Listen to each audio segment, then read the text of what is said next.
जीवन को रथ कहा जाता है, किंतु क्यों? अब आप कहेंगे कि इसलिए क्योंकि जीवन भी रथ की ही भांति चलता रहता है। किंतु कभी आपने इस रथ को समझने का प्रयास किया? रथ में आगे अश्व होते हैं और पीछे पहिए। ये अश्व आपके कर्म और ये पहिए कर्मफल।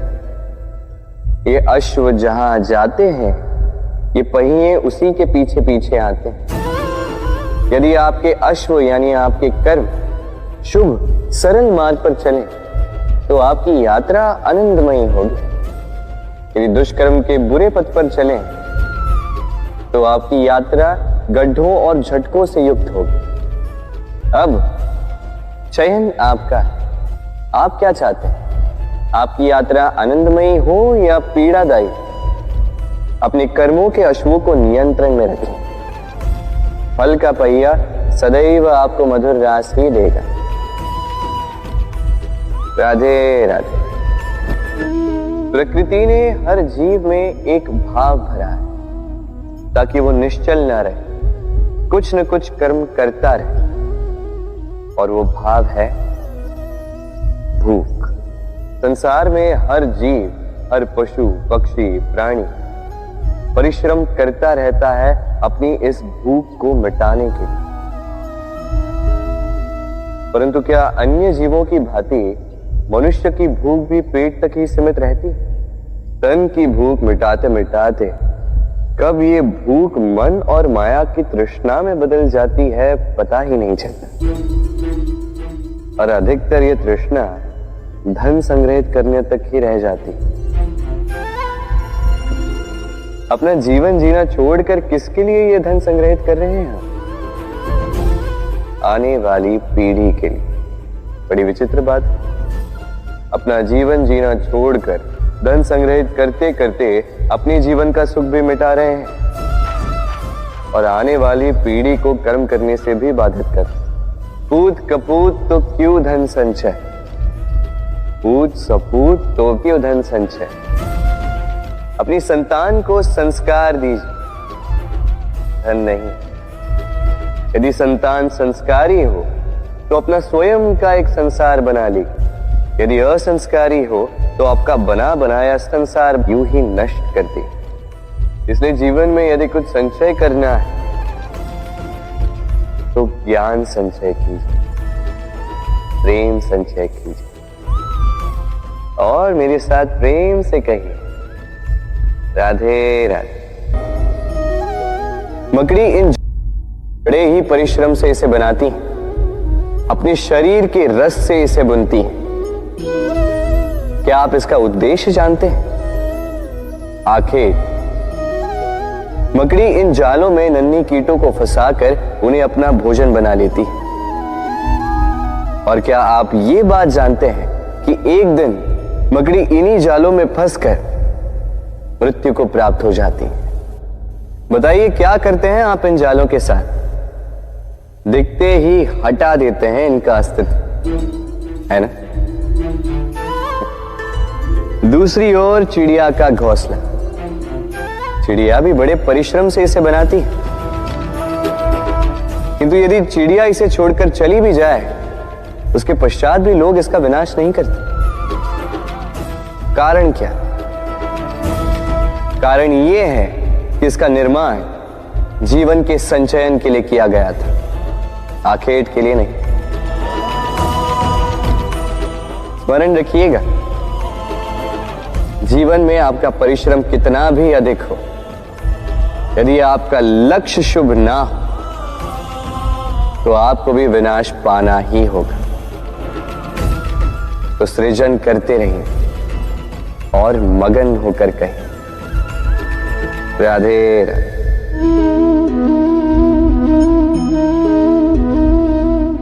आपके विचार से मैं क्या कर रहा हूं?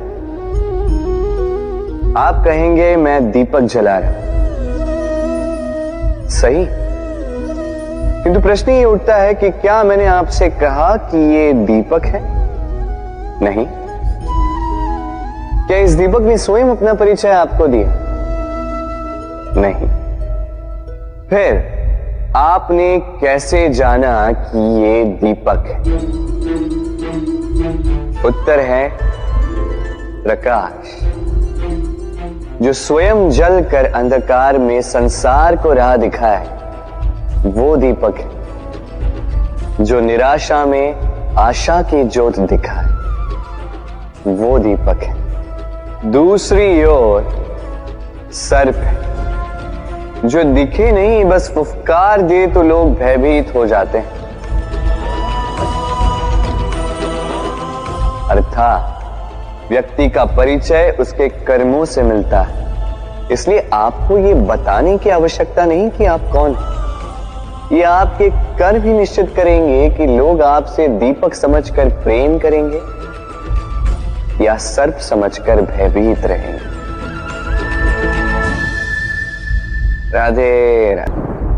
बताइए श्रेष्ठ कौन? रेशम के धागे बनाने वाला या उन धागों को बुनकर वस्त्र बनाने वाला? निश्चित रूप से वस्त्र बनाने वाला। अब बताइए श्रेष्ठ क्या है? माटी को पूरे तट पर बिखेर कर रख देने वाली बाट या उस माटी को समेट कर उसी से एक मूर्ति बनाने वाला मूर्ति का? निश्चित रूप से मूर्ति का। अब बताइए श्रेष्ठ कौन है? देवताओं और दानवों का वो दल जिन्हें अमृत प्राप्ति के लिए इस संसार में हलाहल फैला दिया, या वो महादेव जिन्होंने इस हलाहल को सूक्ष्म करके अपने कंठ में समाहित कर लिया? निश्चित रूप से महादेव श्रेष्ठ। इसी प्रकार संसार में छोटी छोटी बातों को बड़ा करने वाले श्रेष्ठ नहीं होते, क्योंकि छोटी छोटी नोकझोंकों को द्वंद्व में परिवर्तित करना बड़ा ही सरल है। किंतु श्रेष्ठ सदैव वो होता है जो बड़े से बड़े युद्ध को समझौता बनाकर समाप्त कर दे। राधे राधे। समय कितना विचित्र होता है। समय हमारे साथ हो तो हम स्वयं को राजा मान लेते हैं। वही समय यदि विरुद्ध हो जाए तो रंक बनने में समय नहीं लगता। इसलिए मनुष्य की एक आदत होती है, बुरे समय के लिए कुछ बचा कर रखता है। संबंधी, मित्र बुरे समय में साथ छोड़ देते हैं। यश, मान बुरे समय में चला जाता है। तो व्यक्ति सोचता है क्यों ना धन संचय कर। धन का तो कोई मन नहीं होता जो समय आने पर बदल जाए। संसार कहता है कि धन का संचयन करते रहो, बुरे समय में काम आएगा ही। मैं कहता हूं शुभ कर्म करते रहो, आनंदित रहो, स्वयं पर और ईश्वर पर विश्वास रखो, बुरा समय कभी आएगा ही नहीं। राधे राधे।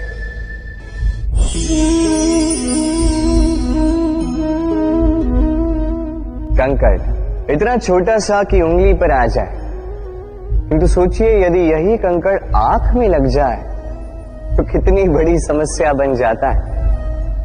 अब सोचिए ये कंकड़ आपके मार्ग में है, आप पादुकाएं पहनकर बड़ी सरलता से आगे निकल जा सकते हैं, किंतु यदि यही कंकड़ आपके पांव और पादुकाओं के बीच फंस जाए तो आप ठीक से चल नहीं पाएंगे, भले ही वो मार्ग पुष्पों से भरा क्यों ना हो। अर्थात आप बाहर की समस्याओं से, उन चुनौतियों से लड़ सकते हैं, भीतर की नहीं। भीतर की समस्याओं से लड़ना अत्यंत कठिन होता है। इसलिए सर्वप्रथम आप भीतर से शक्तिशाली हो जाइए, भीतर से पूर्ण हो जाइए, फिर आप इस संसार के समस्त समस्याओं और चुनौतियों से लड़ सकते हैं, आप विजयी हो सकते हैं। राधे राधे। सूर्य की किरणें कितनी दिव्य होती हैं ना। प्रतीत ही नहीं होता कि ये सूर्य रात्र भर अंधकार से जूझ रहा था। ये सूर्य प्रतिदिन उदित होता है, ये भुलाकर कि पिछली सांझ में ये डूब गया था, फिर से उदित होता है, सारे संसार को प्रकाश देता है। यही अंतर है हम में और सूर्य में। सूर्य बीती को बिसार कर आगे बढ़ता है, हम प्रतिदिन भोर में उठते हैं, वही पुरानी बातों को साथ लेकर चलते हैं, उसी कड़वाहट में स्वयं को लपेट लेते हैं। अब यही बीती बातों की श्रृंखला हमें जीवन में आगे बढ़ने ही नहीं देती। देखिए, यही जीवन है। भूल सबसे होती है, अपयश सबको मिलता है, सबकी यात्रा में असफलता लिखी है, सभी बुरे दिन देखते हैं। किंतु इन सारी बातों को भुलाकर जब जीवन में आगे बढ़ोगे, तभी तो इस संसार में, इस आकाश में सूर्य बनकर चमकोगे, तभी तो इस संसार को प्रकाश दोगे।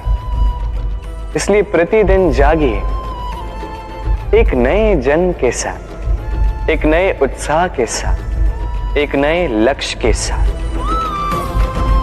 क्योंकि ये बीती बातें आपको पीड़ा देने के लिए नहीं, केवल शिक्षा देने के लिए होती हैं। राधे राधे। परीक्षा एक ऐसी व्यवस्था जिससे मुझे, आपको, सबको कहीं ना कहीं दो चार होना ही पड़ता है। स्मरण कीजिए अपना बालपन। आप परीक्षा देने बैठे हैं। अब कुछ बालक ऐसे होते हैं जो वर्ष भर परिश्रम करते हैं, पढ़ते हैं, मन से परीक्षा देते हैं। कुछ बालक ऐसे होते हैं जो अपने आसपास बैठे बालकों की नकल करते हैं और परीक्षा में उत्तीर्ण भी हो जाते हैं। बुरा लगता है ये सोचकर कि कोई बिना किसी परिश्रम के परीक्षा में उत्तीर्ण कैसे हो सकता है। किंतु स्मरण रखिएगा, जो नकल करते हैं वो परीक्षा में उत्तीर्ण हो सकते हैं, सफल नहीं, क्योंकि वो नकल करते हैं बिना प्रश्न को समझे, बिना उत्तर का तरीका निकाले। यही हमारे साथ भी होता है। हम हमारे जीवन में दूसरों को देखते हैं, उनकी नकल करते हैं, उनकी भांति बनने का प्रयास करते हैं, किंतु ना हमारे जीवन में सफलता आती है, ना आनंद आता है। क्यों? क्योंकि हम एक विशेष बात भूल जाते हैं कि प्रत्येक मनुष्य का व्यक्तित्व भिन्न होता है। आप दूसरों की नकल करके अपना जीवन व्यतीत कर सकते हैं, किंतु यदि अपने जीवन में सफलता लानी, यदि अपने जीवन में आनंद लाना है, तो स्मरण रखिए, स्वयं के प्रश्नों का उत्तर जीवन में स्वयं को ही खोजना होगा। राधे। मनुष्य को जब सफलता मिलती है, तब उसमें जागता है अहंकार, और ऐसे में मनुष्य अक्सर एक बात भूल जाता है, झुकना। सोचता है कि मैं किसी के समक्ष क्यों झुकूं?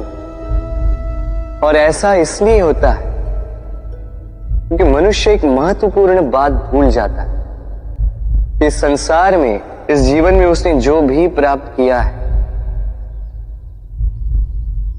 झुककर प्राप्त किया।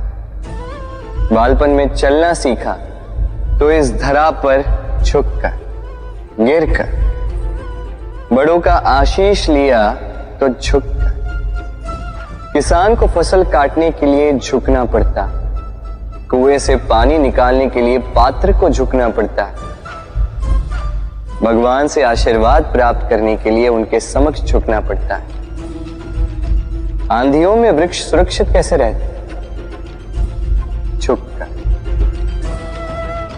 सम्मान कैसे पाया जाता है? झुककर।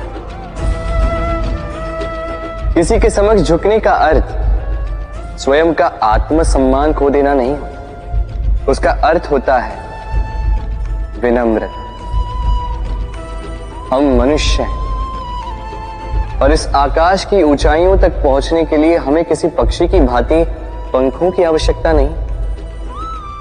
बस जितना झुकेंगे उतना ही ऊपर उठेंगे। राधे राधे। आपने मनु के विषय में तो सुना ही होगा। उसे एक अवसर दिया गया, या तो वो अपने पतवार की रक्षा करे या इस सृष्टि को आने वाले प्रलय से बचाने के लिए नौका का निर्माण करे। उसने अपना चयन कर दिया और आज हम सभी मनुष्य के नाम से जाने जाते हैं। ऐसा ही अवसर मिला श्री राम को भी, सीता को भी। उन्होंने भावनाओं से ऊपर उठकर इस संसार के समक्ष उत्तम उदाहरण प्रस्तुत किया। ऐसा ही अवसर मिला रावण को भी, ऐसा ही अवसर मिला कंस को भी। एक अवसर अनुचित मार्ग को त्याग कर उचित मार्ग पर आने। उन्होंने इस अवसर को त्याग दिया और उन्हें इस संसार को छोड़कर जाना पड़ा। एक अत्यंत महत्वपूर्ण बात स्मरण रखिए, अवसर। ये शब्द जितना छोटा है, ये जीवन में आता भी उतने कम समय के लिए। अब इस अवसर का आप क्या करते हैं? इसका लाभ उठाकर अपने नाम को प्रकाशित करते हैं, इस संसार में, इतिहास में स्वयं को अमर करते हैं, या असफलता का उदाहरण बनते हैं? निर्णय आपका। राधे राधे। कर्म, धर्म, ज्ञान, इनकी सीढ़ी पर कई सारे लोग चढ़ पाते हैं। इन परीक्षाओं में कई सारे लोग उत्तीर्ण हो भी जाते हैं, परंतु शिखर पर पहुंचकर शासन वही करता है जिसके पास होता है ये चौथा गुण भी, समर्पण। अत्यंत महत्वपूर्ण गुण है ये समर्पण, अत्यंत आवश्यक है। पूर्ण समर्पण अपने लक्ष्य के प्रति, समर्पण अपने कर्तव्य के प्रति, समर्पण अपनी आत्मा से निकले स्वर के प्रति, समर्पण अपने रथी के प्रति, अर्थात मेरे प्रति। अब इस परीक्षा में अत्यंत कठिन मोड़ आरंभ होगा, जहां सारथी को समर्पण की कसौटी पर परखा जाए और उस पर उत्तीर्ण होने के पश्चात ही उसे धर्म स्थापना के रथी की ये बागडोर सौंप दी जाए। देखते हैं क्या होता है। तब तक आप प्रसन्न रहिए और मेरे साथ प्रेम से कहिए राधे राधे। इस स्वयंवर में आने का मेरा एक ही उद्देश्य है, मेरे धर्म स्थापना के इस महाकार्य के लिए एक सारथी चुनना। अब धर्मवीर और कर्मवीर तो चुन लिया गया, देखना यह है कि ज्ञान किसमें, कौन है वो जो ज्ञानी। अब जिस ज्ञान की मैं बात कर रहा हूं, ये वो ज्ञान नहीं जो पुस्तकों से पाया जाता है, ये वो ज्ञान नहीं जो बरगद के वृक्ष की भांति विशाल हो या पर्वत की भांति अडिग हो, नहीं। मैं जिस ज्ञान की बात कर रहा हूं, ये वो ज्ञान है जो जीवन की पाठशाला से सीखा जाता है, जीवन के हर एक अनुभव से प्राप्त किया जाता, जो पवन की भांति सरल है, वही जल की भांति अपना मार्ग स्वयं बना लेता है। मैं उस ज्ञान की बात कर रहा हूं। अब देखना है कि कौन है ये ज्ञान, कौन है जो मर्यादा के मान का ज्ञान रखता है, कौन है जो शास्त्र और शस्त्र के साथ ही विनम्रता का भी भान रखता है। कौन है वो, यही तो देखना है। क्योंकि धर्म के इस रथ को आगे बढ़ाने के लिए ज्ञान के पहिए अत्यंत आवश्यक हैं। तो आइए मेरे साथ प्रेम से कहिए राधे राधे।